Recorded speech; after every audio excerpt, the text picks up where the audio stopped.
Hello. My name is Aria, and this year, I wasn't invited to Thanksgiving. Not officially. Not with a seat at the table, or a name on the list.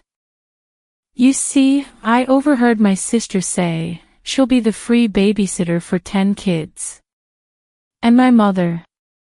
She chimed in with, give her the party bill too. They planned the holiday like I was furniture, useful, quiet, and easy to move around. So I walked away. No fight. No warning. And without me, everything fell apart. But that's not even the real story. The real story is, how long had I let them erase me before I noticed? And what happens when the quiet one finally stops saying yes? I pulled into my mother's driveway just before sunset, the same way I had for the last 15 years. The air in Scottsdale was still warm, the kind that makes the house smell faintly of baked dust and orange blossoms. The garage door was half open, and through the gap I could already hear voices coming from the kitchen, laughter, the sound of a knife tapping a cutting board, a television running somewhere in the back. It was the usual noise of family before a holiday. I told myself to smile, to stay calm, to keep the peace. I carried the grocery bags in without ringing the bell. I never did. I was the kind of daughter who just walked in and started helping. I kicked the door shut behind me, balancing the paper bags against my hip, and called out a soft hello that nobody answered. Then I heard Vera's voice from the kitchen. She'll be the free babysitter for 10 kids. That solves the schedule. The words hit before I even had time to set the bags down. My fingers loosened on the handles, the paper crumpling as something inside me went still. Mom's voice floated in, calm and approving. She's already paid for the food. Might as well give her the party bill too. The laughter that followed was light, polite, like they were talking about the weather. I didn't move. I didn't breathe. I just stood in the hallway, staring at the family photos on the wall, all of them smiling, my own face always a little to the side, half hidden behind someone else. A bag slipped from my hand and hit the floor with a thud. Nobody came to check the noise. I stepped back, slowly, my chest tight. I couldn't remember putting the car keys in my pocket, but they were there when I reached for them. I walked out the same side door I had entered, the air suddenly cooler against my face. My car felt like a small, locked room.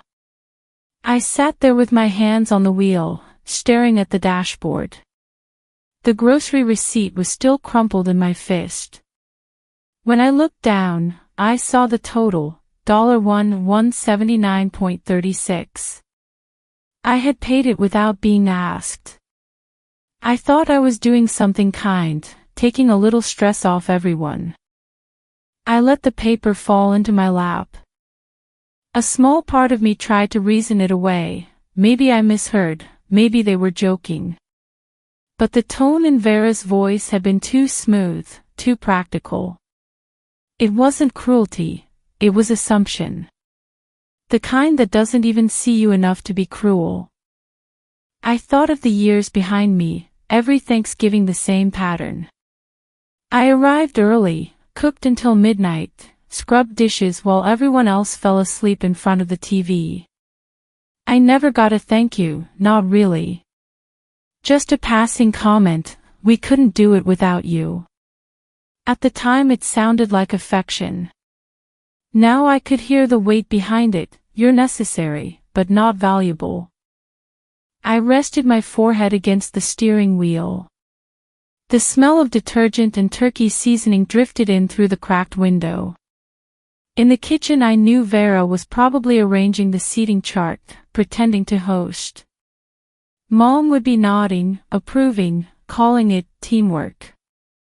And I would be the one behind the scenes again, holding it all together like glue that no one notices until it's gone. The sun dropped lower, spilling long stripes of orange through the windshield.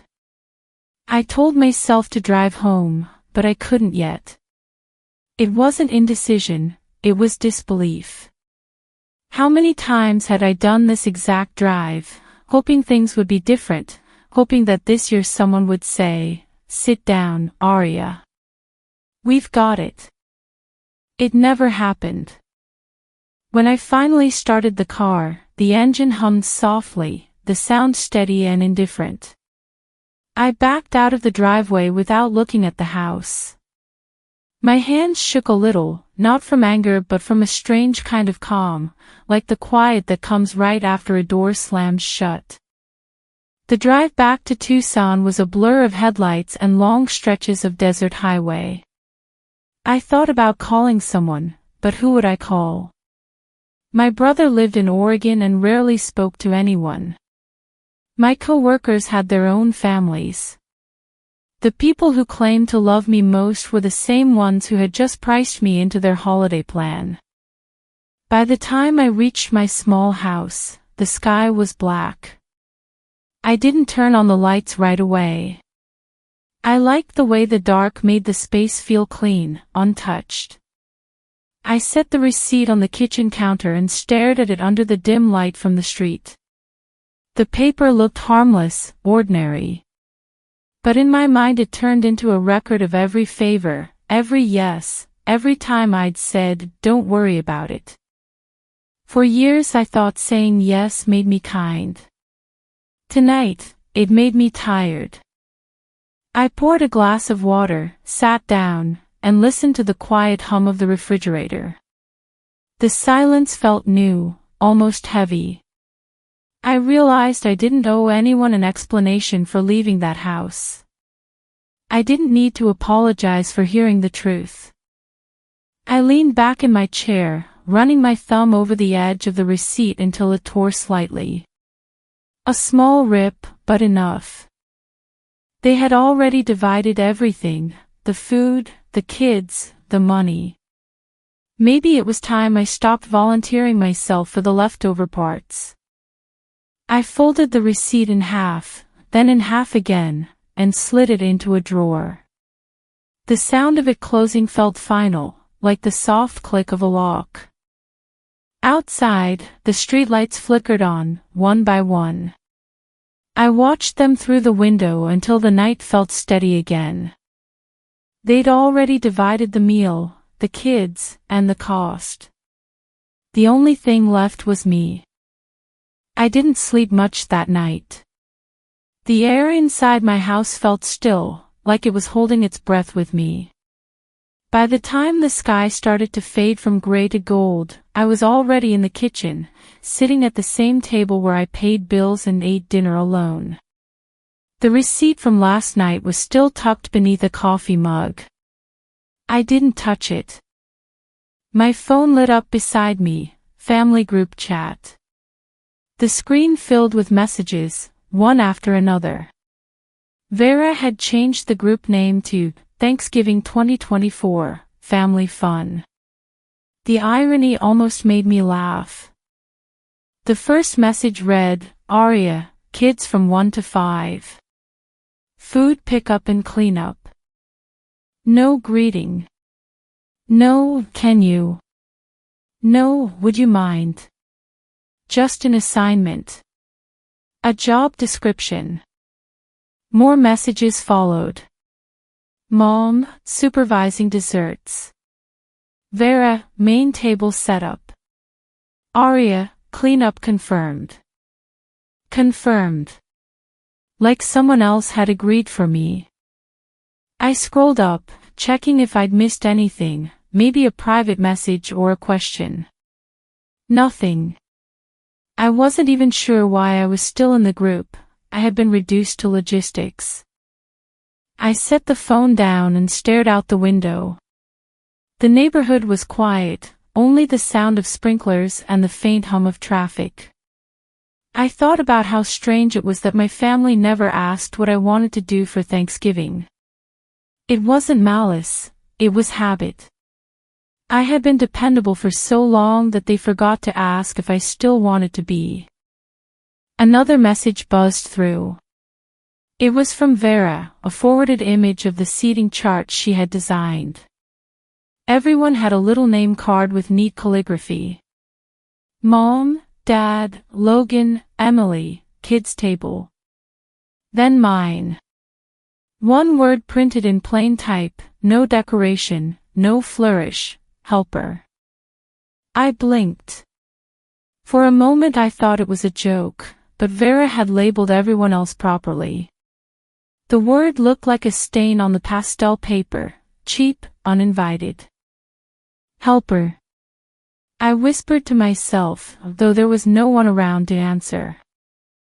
Something twisted inside my chest, a mix of disbelief and exhaustion. My own sister had turned my role into a title, official and impersonal. I tried to imagine how it had come up. Maybe Mom said, make sure Arya knows where to sit. Maybe Vera said, just put her near the kitchen, she's always helping anyway. And everyone nodded, because that was the easiest way. I closed my eyes. A memory flickered, Vera years ago, handing me a stack of plates. You're so dependable, she said, smiling like it was praise. Back then, I thought it meant I could be counted on. Now I realized it only meant I could be used. Dependable didn't mean appreciated. It meant replaceable. My phone kept buzzing. The group was now discussing desserts, pumpkin or pecan, who'd bring what. No one asked what I liked. No one noticed my silence.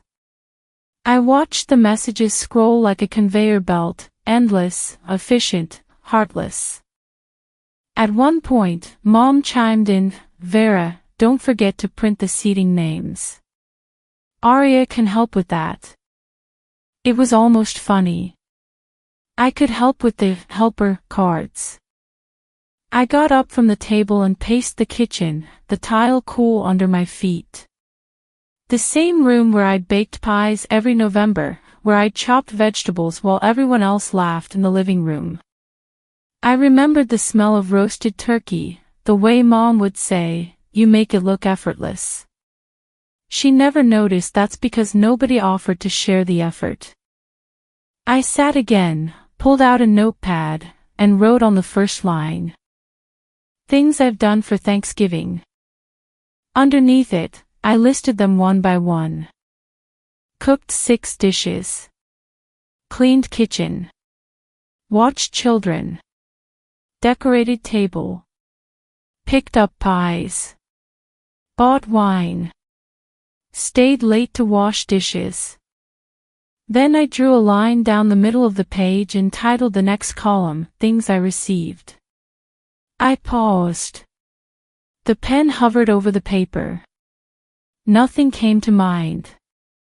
After a long minute, I wrote one word, tired. I leaned back in the chair, the sound of the clock ticking somewhere behind me. The list looked ridiculous, almost childish, but seeing it in ink gave it weight. It wasn't a feeling anymore, it was evidence. I thought about sending Vera a message, something short like, don't call me helper. But then I imagined her reply, oh, come on, Arya. Don't take everything so seriously. She always said that whenever I tried to express anything real. Don't take it so seriously. It was her favorite phrase for shutting me down. I picked up my phone again, scrolled through the photos she had sent earlier. The decorations were perfect. Gold leaves, cream napkins, a centerpiece shaped like a pumpkin. Everything looked beautiful, but not a trace of warmth. I could almost hear Vera's voice narrating it for her followers, family is everything. Except family shouldn't feel like labor. I closed the app and poured myself another cup of coffee. The mug was chipped on the handle, a small crack from last winter. I traced it with my thumb, thinking how fragile things stay useful long after they should have been replaced, if they just keep holding together quietly. By noon, I was still at the table. The sun poured through the blinds, cutting the kitchen into bright lines. My phone buzzed again. This time it was a private text from Mom. "Sweetheart, Vera's under so much stress. You know how she gets. Don't make it harder. Just help her out, okay? She appreciates it." I stared at the message until it blurred. Help her out. Again. I typed a reply, then erased it. I didn't trust myself to sound polite. Instead, I picked up the notepad again and added a final line to the bottom of my list: "Stop showing up when no one sees you." It looked strange on the page, like a rule written for someone else, but it felt right. The afternoon light shifted, stretching shadows across the counter. Somewhere outside, a dog barked, a car door slammed, life moved on. Inside, I felt something loosen, a thread snapping softly.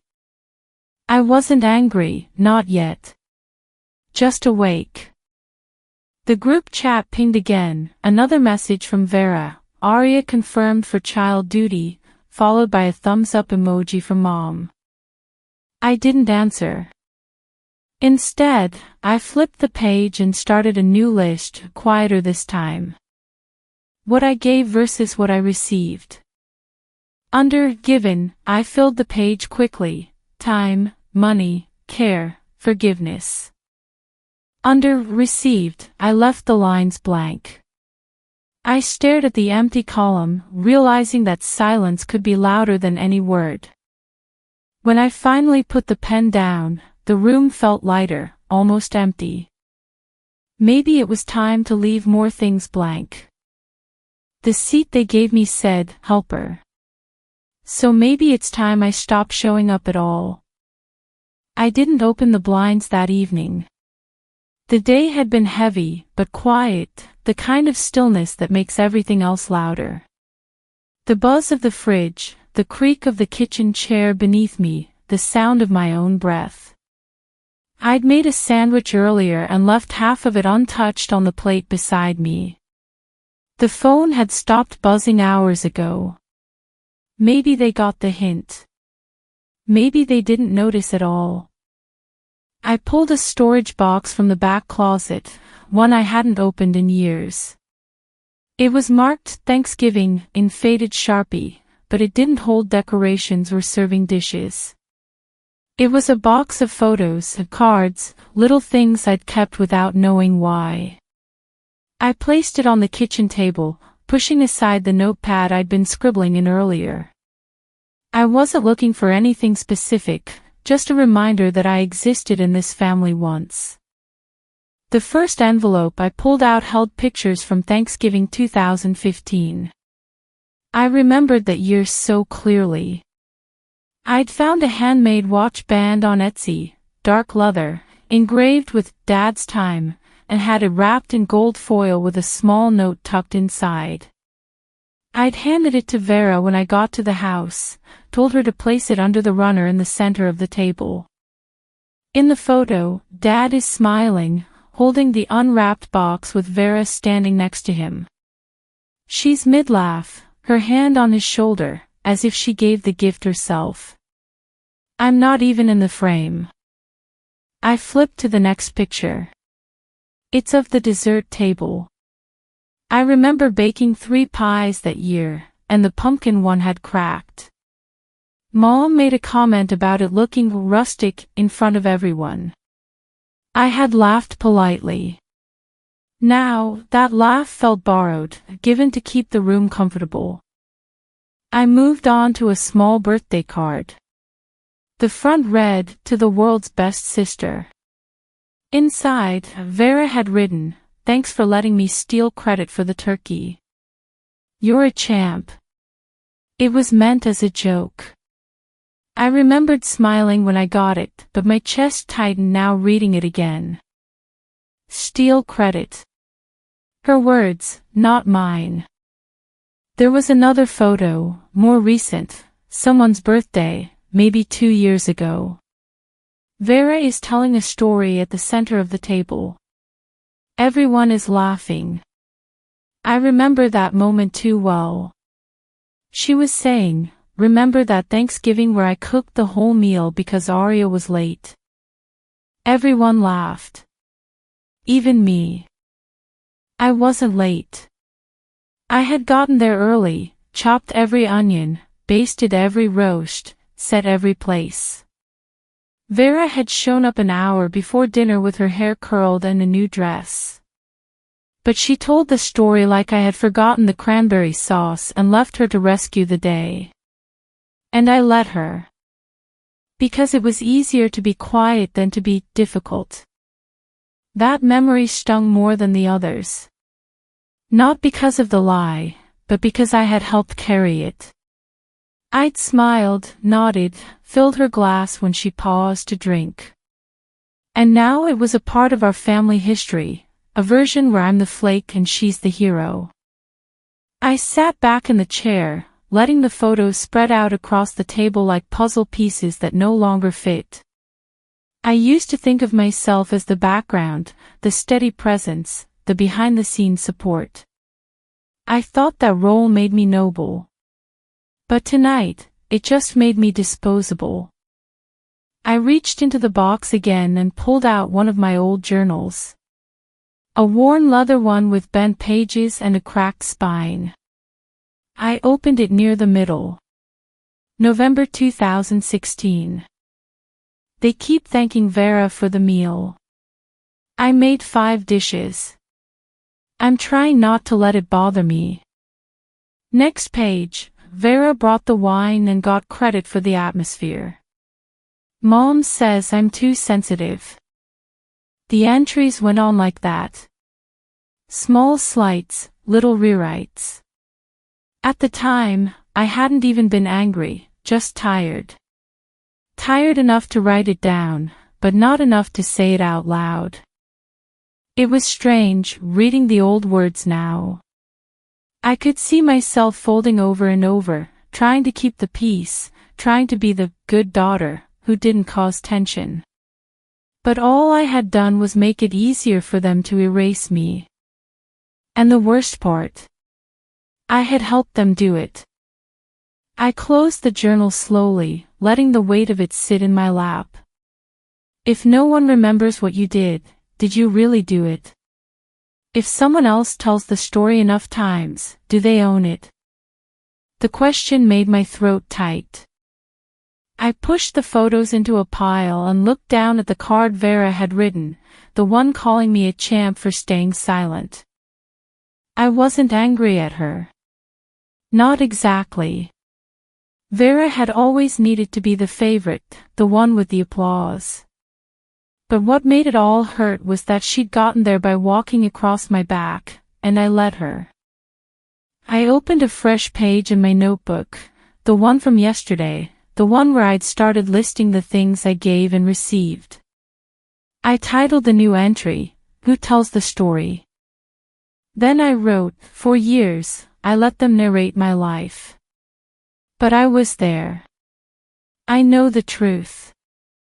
The sentence wasn't pretty. It wasn't poetic. But it was mine. I didn't know what I was going to do next.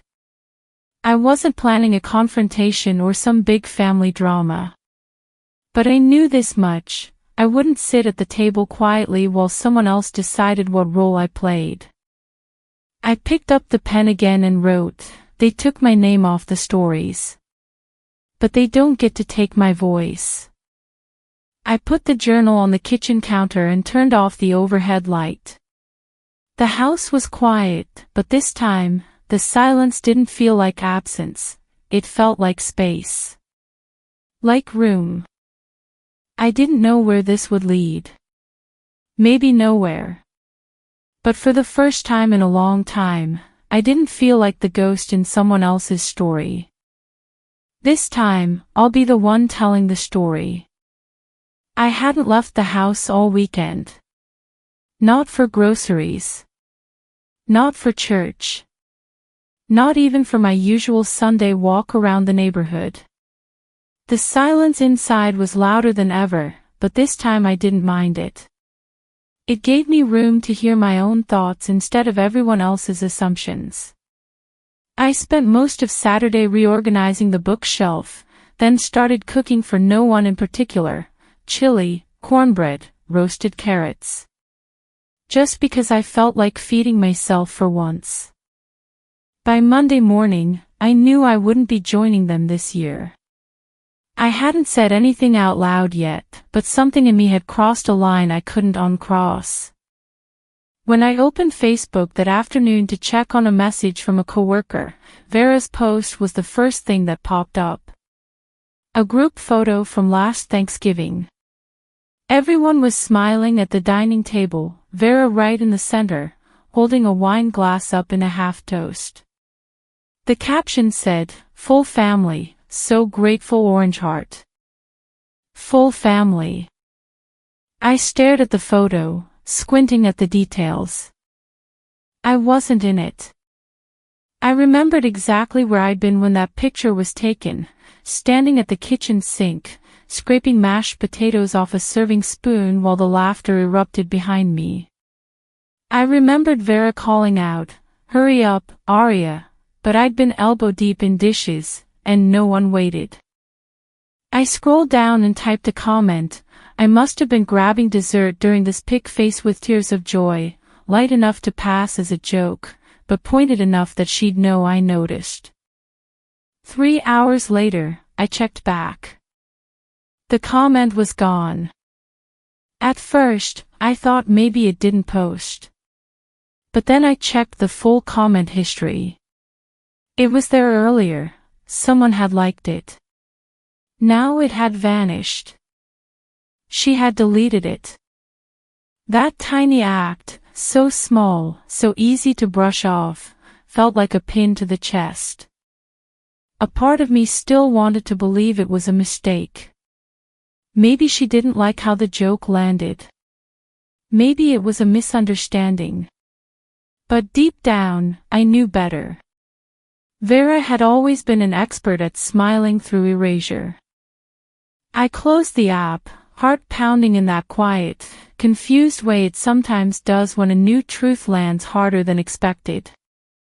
The next day, I stopped at the store to grab a few things, trying to keep myself out of my head. A woman by the dairy section smiled as she recognized me. I knew her vaguely, one of Mom's friends from her bridge group. She pushed her cart over with a cheerful expression. "Aria." "Oh. I didn't know you were coming in this year," she said. My brain stalled for a beat. "In?" I repeated. "For Thanksgiving," she clarified. Isolde said it was just close family this time. Close family. I smiled back, tight-lipped. "Oh. Right. Guess we'll see." She moved on with her cart, humming like she hadn't just punched a hole in my ribs. By the time I got home, I couldn't tell if the food in my hands felt heavier than before or if it was just the weight in my chest pulling everything down. I didn't even bother putting the groceries away. I sat down at the kitchen table, pulled out my phone, and scrolled to the group chat. The last few messages were all about centerpieces and pie quantities. No mention of me. No questions about my availability. Just assumptions. I opened a private thread with Vera. "Hey," I typed. "Saw the post. I think I wasn't in the photo because I was helping with the pie."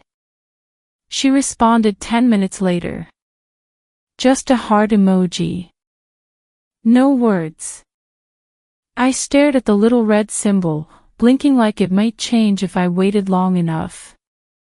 Then I opened a new message to Mom. "Hey, was I left off the seating list? Just want to know where I'm supposed to be." She replied an hour later, "Oops, meant to include you. We'll find space." Find space. Like a fold-out chair in the corner. Like an afterthought. Like someone invited as an obligation. I didn't answer. I placed the phone face down on the table and sat with the sting of it all. The picture. The deleted comment. The public assumption I wasn't invited. The heart emoji. The phrase, "find space." I wasn't angry. Not in the screaming, plate-throwing kind of way. I was something else entirely. Managed. That's how it felt. I was being managed, not included. Not welcomed. Just maneuvered, like a background detail they didn't want too visible. I opened my notebook again. If I'm not at the table, I wrote slowly, it's because I'm done serving it. I paused, then underlined it once. A week ago, that line would have felt like a declaration. Tonight, it just felt like a fact. I started writing a letter next. Not to send. Just to organize the tornado in my chest. "Dear Mom," I began. Then stopped. I stared at the page, pen poised but unwilling. What could I say that hadn't been silently screamed 100 times in 100 ways? Instead of writing more, I tore the page out and dropped it in the trash. What mattered wasn't what they heard. What mattered was what I finally believed. That night, I washed dishes without rushing. I brushed my teeth, turned off the lights, and got into bed without checking the group chat once. It was only then, in the dark, that the thought fully landed. There won't be room for me this year. And maybe that's exactly how I'll keep it. The next few nights blurred together in that slow, stretched way quiet houses do. I worked during the day, came home, and moved through my own kitchen like a ghost with purpose, dinner for one, dishes rinsed, lights off early.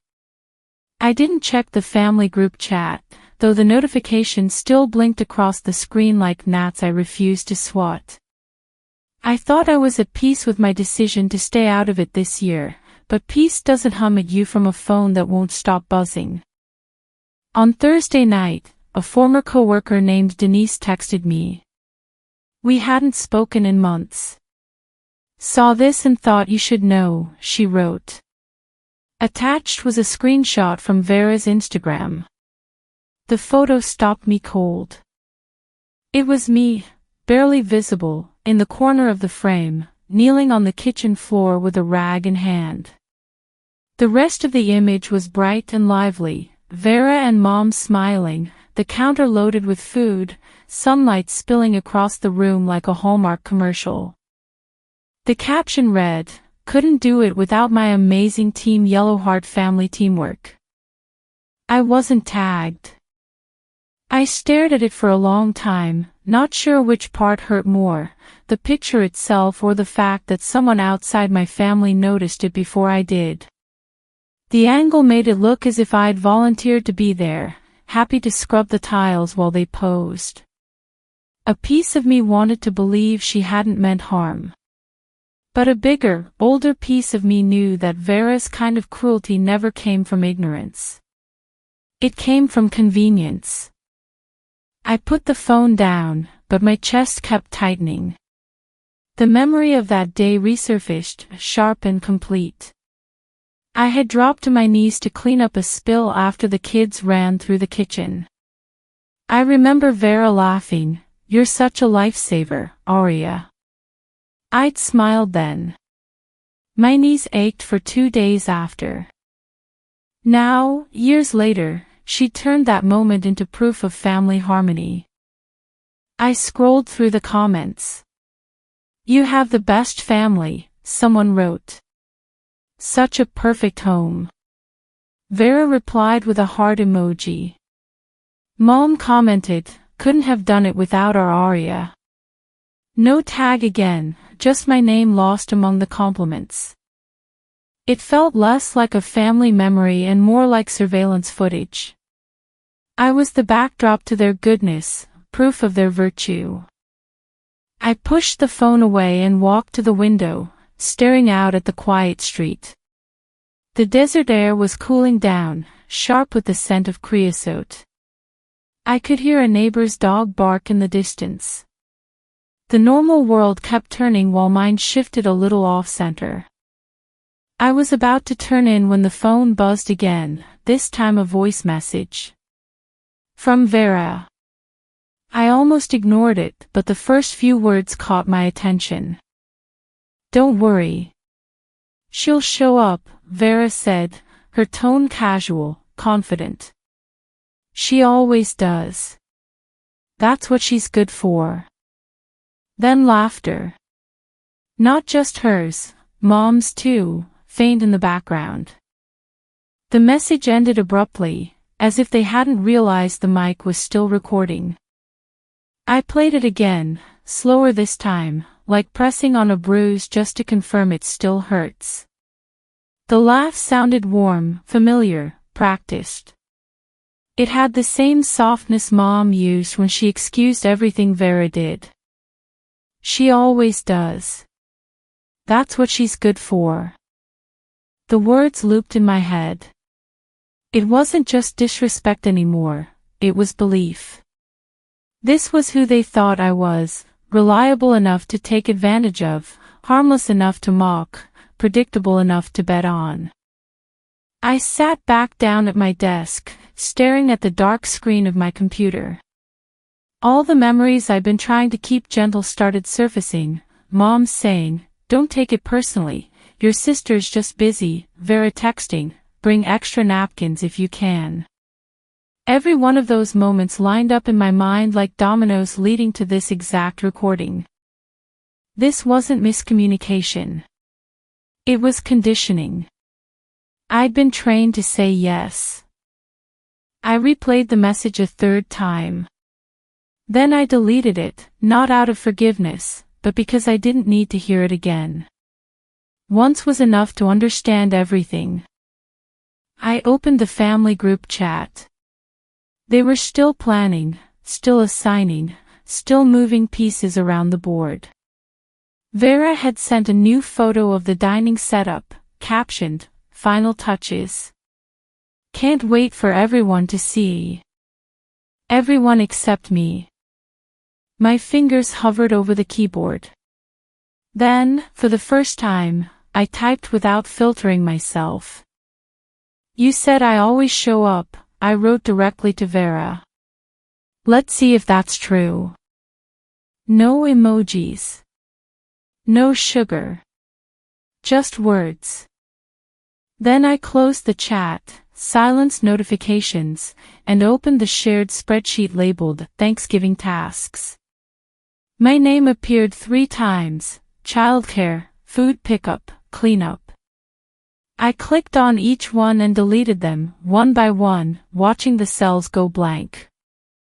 The screen looked strange without my name on it. Lighter somehow. I leaned back, exhaled through my teeth. The clock on the stove said 10:47. Too late for a phone call, too early for relief. I got up, poured a glass of water, and looked at my reflection in the dark window, soft lines, tired eyes, but steady. For the first time in years, I looked like someone who didn't owe anybody anything. I went to the shelf and pulled out one of my old notebooks, the one I used to jot recipes in. The cover was splattered with years of cooking, smudged cinnamon, a fingerprint of oil. I tore out the first page and wrote across the top in neat, even letters. The year I didn't say yes. Below it, I began a list, not of tasks, but of boundaries. Don't explain myself. Don't apologize for not showing up. Don't let silence feel like guilt. I paused, pen still in hand. Somewhere in the distance, another notification pinged. I didn't even check. I set the notebook down and smiled, not the polite one I'd learned to wear for my family, but something quieter, stronger. They expected me to kneel again. This time, I stood. After sending that message to Vera, I turned my phone off and left it on the windowsill beside the cactus plant I'd nearly killed last summer. I didn't want to hear the replies. I knew what they'd say anyway. Overreacting. Being dramatic. This isn't like you. That last one always made me laugh, bitterly. They said it like they ever really paid attention to who I was. The next morning, I woke up with a sense of calm I hadn't felt in years. It wasn't peace, exactly, it was closer to clarity. I made coffee, slow and quiet, and packed the dish I had promised to bring weeks ago, before any of this started. I didn't want to show up, but I wasn't going to give them a reason to call me unreliable either. The drive to Mom's house was uneventful, the streets mostly empty, except for a few runners and the occasional dog walker. Thanksgiving Eve in Scottsdale had a strange stillness to it, like the calm just before someone pulls the tablecloth out from under a fully set table. When I got there, the front door was unlocked, as always. I walked in without knocking, like I'd done 100 times before. The house was loud with kitchen clatter and the sound of overlapping voices. Vera was at the counter, arranging a cheese board with surgical precision. Mom was in the dining room setting out plates and muttering about how many wine glasses were chipped. No one looked up when I walked in. I placed the casserole dish on the edge of the counter. Vera gave me a cursory glance. "Oh good," she said. We were cutting it close. Then her daughter, Ellie, 8 years old and always listening, piped up from the living room. "Mom says you're the best maid ever, Aunt Aria." The room went still. Vera froze, cheese knife in hand. Mom let out an awkward chuckle. "She means helper," Mom said quickly. "Don't be silly, Ellie." But no one corrected her beyond that. No apology. No acknowledgement of how sharp those words felt coming from a child's mouth, wearing her mother's tone. Everyone laughed it off. As if it were charming. As if I hadn't just been stabbed through the ribs with a sentence I didn't see coming. I crouched down to Ellie's level and smiled gently. "Sweetheart, I'm not the maid," I said, my voice soft but steady. "I'm your aunt. And I only help when I want to." I stood back up and caught Vera's eyes. There it was, the smirk. The same one she always wore when she knew she'd gotten away with something. Later, in the hallway near the coat closet, I pulled her aside. "Don't say things like that in front of your daughter," I said. She raised an eyebrow. "Say what?" "You know exactly what." Vera crossed her arms. "Come on, Aria. Don't be so sensitive. She's a kid. She hears things and repeats them." "Exactly," I said. "She hears them." She shrugged, the kind of shrug that ends conversations. It was a joke. I stepped back, stared at her. She was wearing a white blouse with puffed sleeves and jeans that looked like they'd never seen a spill.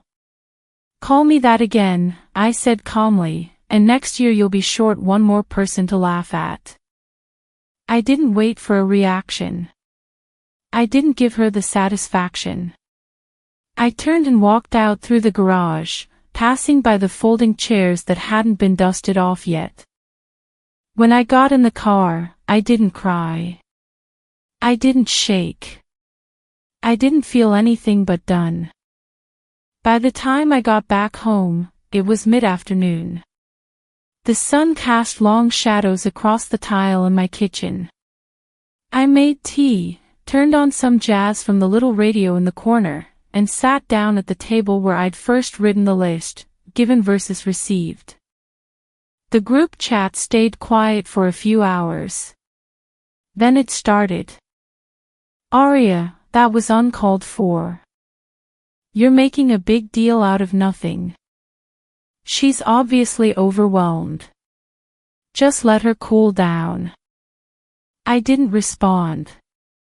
I didn't even open the messages fully, just swiped them away, like clearing dust from a shelf. Then I opened my calendar and deleted the reminder for Thanksgiving dinner. One less thing to pretend about. Later that evening, I pulled my weekender bag from the top of the closet and began folding sweaters into it. I didn't pack for the holiday, I packed for myself. A small cabin up north, near Sedona. I'd stayed there once, years ago, with someone I used to love. It had a fireplace and quiet trails that smelled like pine needles and freedom. I folded my favorite mug into a sweatshirt, just to be sure it made the trip. By the time the bag was zipped, the last rays of sunlight had vanished from the windows. I stood for a long moment, looking around my small house, clean, still, honest. No performance. No role to play. And for once, no one waiting for me to clean up after them. They kept calling me a servant. So I stopped serving. Thanksgiving morning arrived without fanfare. There was no smell of turkey basting in the oven. No scent of cinnamon or rosemary clinging to the air. No parade streaming faintly from the living room TV. Just silence. The kind of stillness that comes when you've finally made peace with being absent, on purpose. I woke up around 8. No alarm. No noise. Just the soft light of a cloud-streaked November morning spilling through the blinds. It wasn't the kind of silence that feels empty. It was the kind that feels earned.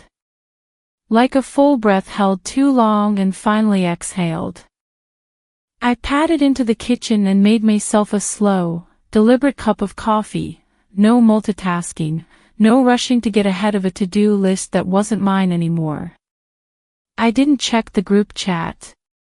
I didn't hover over the phone in case someone needed a last-minute run for whipped cream or emergency pie crusts. I just existed. The living room was bathed in gold. I sat on the couch, legs tucked under me, coffee cupped between my hands, and watched the sun crawl across the walls. It felt strange. But also safe. At 10:45 a.m., the quiet shattered.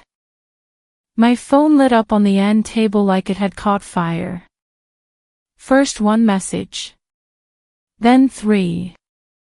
Then 10. Bubbles stacking in real time. Where's Aria? Has anyone heard from her? Did she say she's bringing the cranberry sauce or not?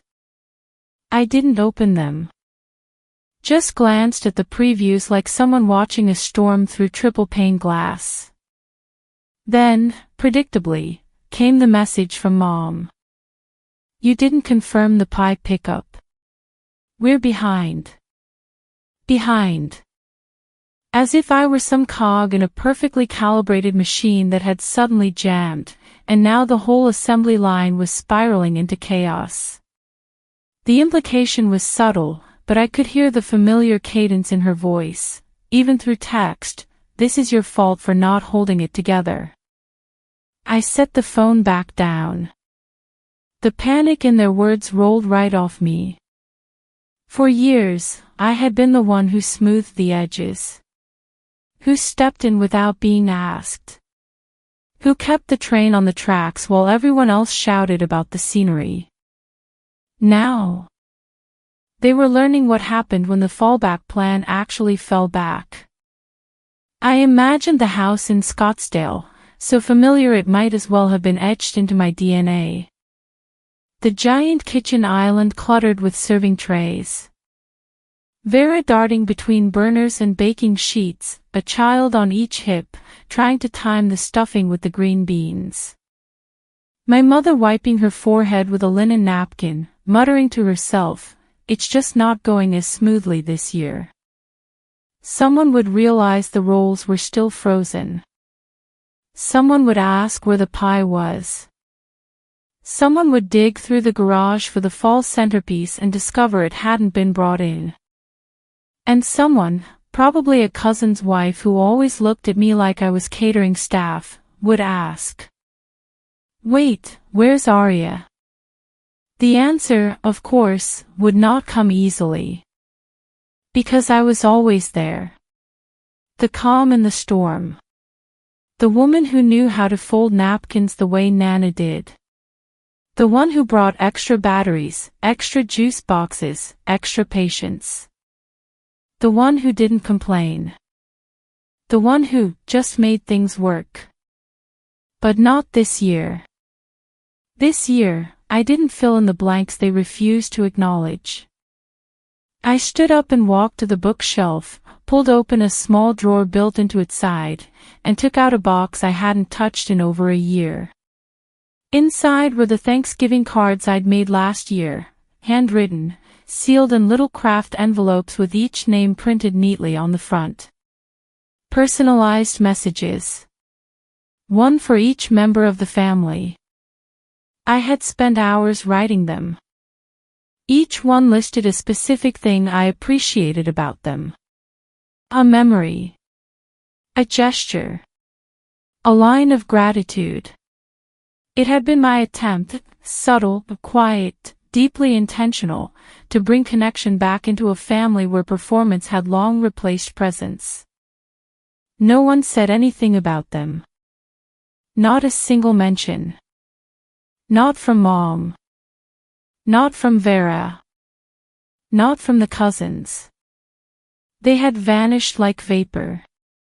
Maybe tossed. Maybe never opened. Maybe just too inconvenient to acknowledge. I held the box now, thumb running along the edge of the lid, and waited for the anger. But it didn't come. Just a slow, strange feeling in my chest, not grief, not rage. Something simpler. Completion. I closed the box. Gently. And slid it back into the drawer. Then I made breakfast. Eggs. Toast. A little avocado with lemon. I plated it neatly, just for me, and sat back down with the book I'd been meaning to finish for 3 months. And for the first time in maybe a decade, I was spending Thanksgiving morning not performing. Not peeling. Not sautéing. Not jumping in to solve a problem someone else pretended didn't exist. Not apologizing for being overwhelmed. Not absorbing blame like it was currency. Just being. And that felt revolutionary. Halfway through the second chapter, my phone buzzed again. This time, it wasn't the group chat. It was Vera. A private message. Short. Passive-aggressive. Sharpened with disbelief. "You're really doing this? On Thanksgiving?" I stared at the screen for a second, then locked it without responding.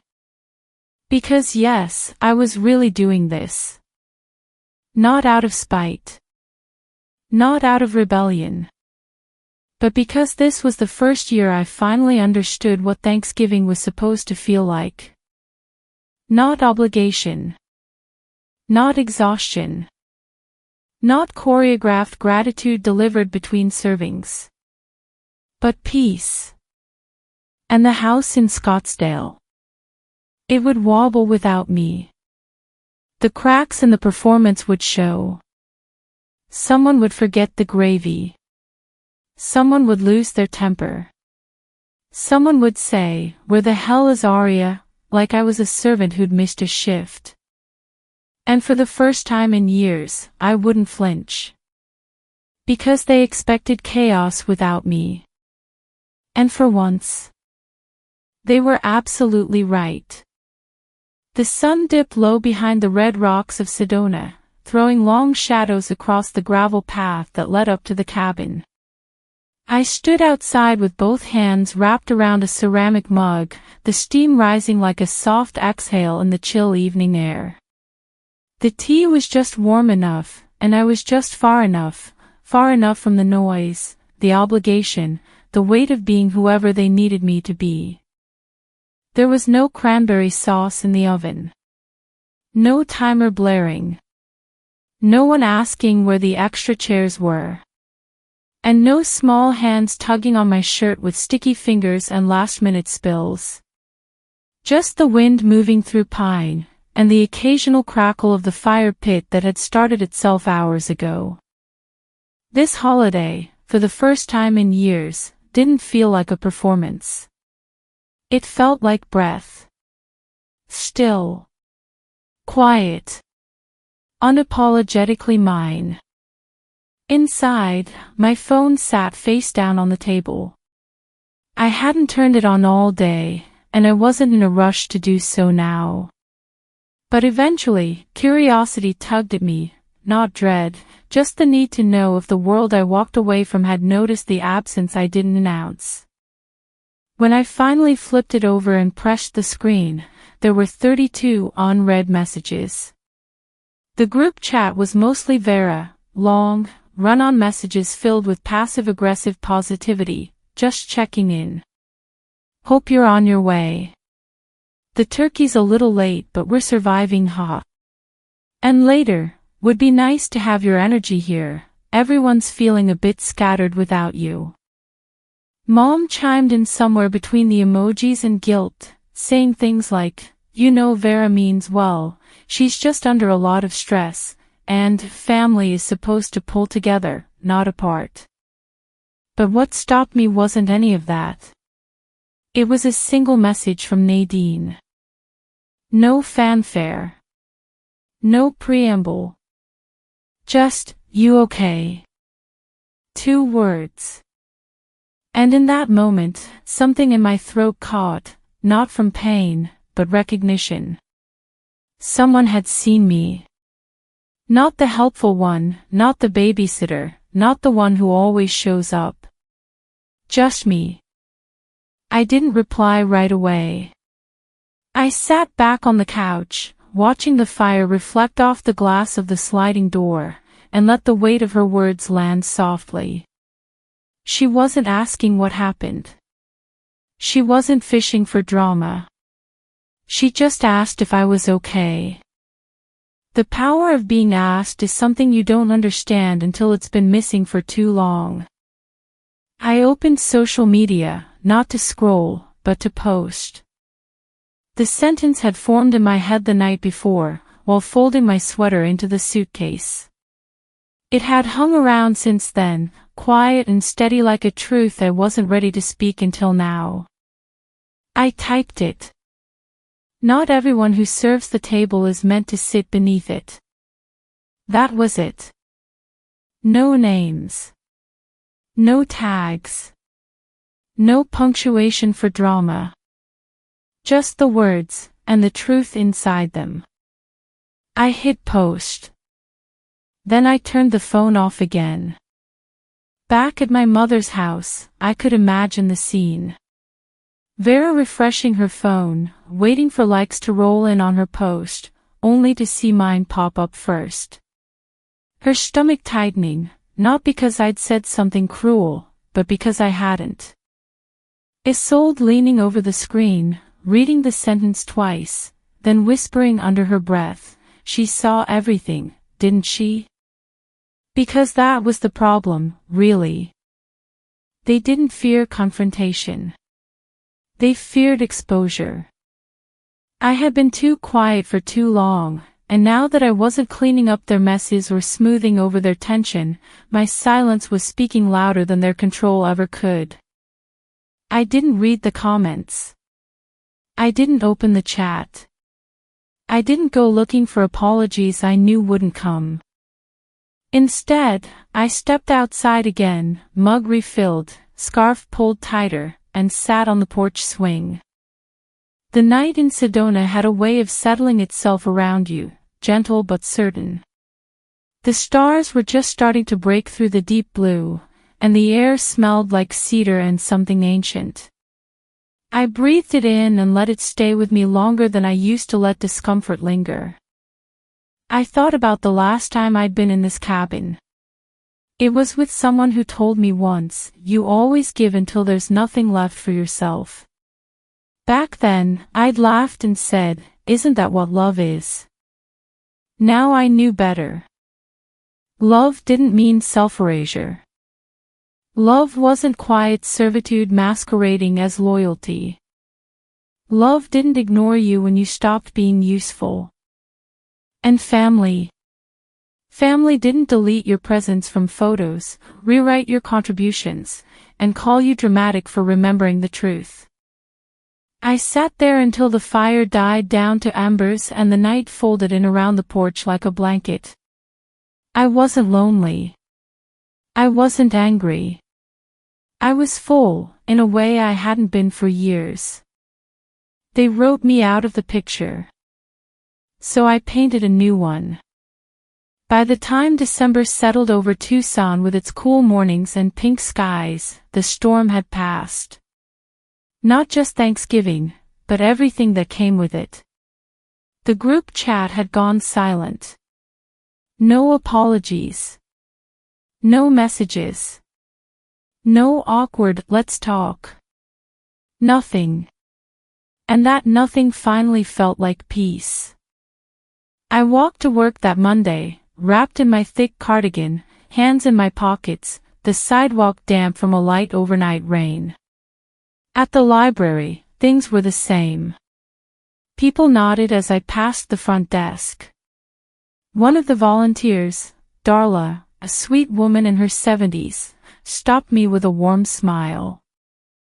"I saw what you posted," she said, gentle and curious, but not invasive. It hit me. "You've got a quiet strength, Arya."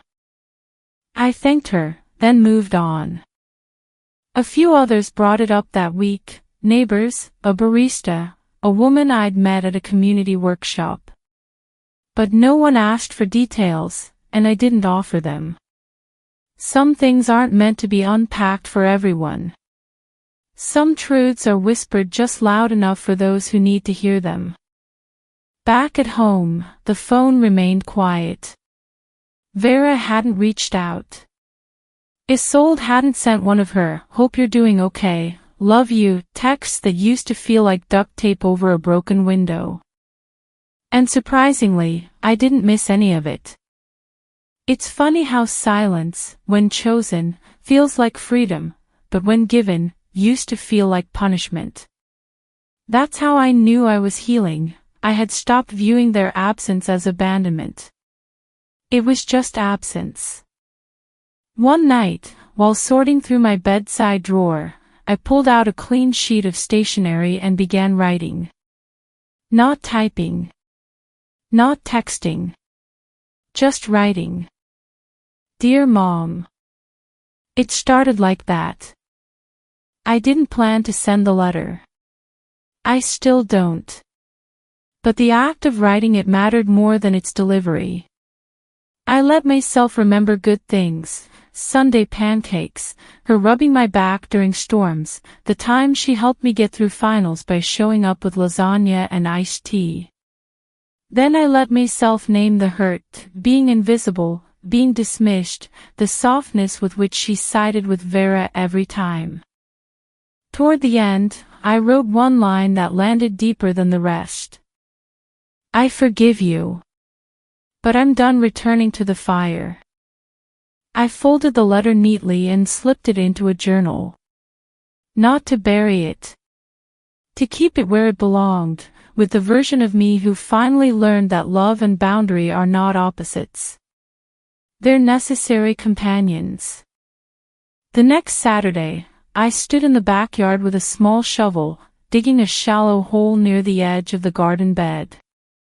I'd bought a flower earlier that day, hydrangea, my father's favorite. He used to say, "Nothing brightens a corner like a bloom that doesn't ask for permission." I planted it gently, packed the soil, and watered it with care. It was a quiet gesture, but it felt like closure. Not dramatic, not heavy. Just final in the way peace tends to be. Later that afternoon, I sat on the patio with a fresh cup of coffee and pulled out my journal, the year I didn't say yes. I flipped through the pages, rereading each entry. Some made me wince. Others made me nod. When I reached the last page, I didn't hesitate. I picked up my pen and wrote. It wasn't about saying no, it was about saying yes to myself. And with that, the chapter closed, not in fire, not in fight, but in full ownership. My phone buzzed once, gently. I checked it. A message from Nadine. "Still proud of you, you know." I smiled, then typed back. "Me too." I didn't need to perform strength anymore. I didn't need to explain why I chose peace. I just needed to live it. Some people might say I burned a bridge. But honestly, that bridge was never stable to begin with. Now, I sit in the stillness of my own home, coffee warming my hands, the hydrangea blooming quietly out back. The chaos, the control, the silence that once crushed me, none of it lives here now. I may still carry scars. But now, they face the sun. Sometimes, the loudest form of strength is the choice to walk away quietly. Arya didn't fight back with screams, she responded with absence, and in doing so, reclaimed a dignity long overdue. What about you? Have you ever stepped back and realized your silence was the most powerful answer? If this story resonated with you, don't forget to like, comment, and subscribe. We've got more true-to-life stories just like this one, raw, emotional.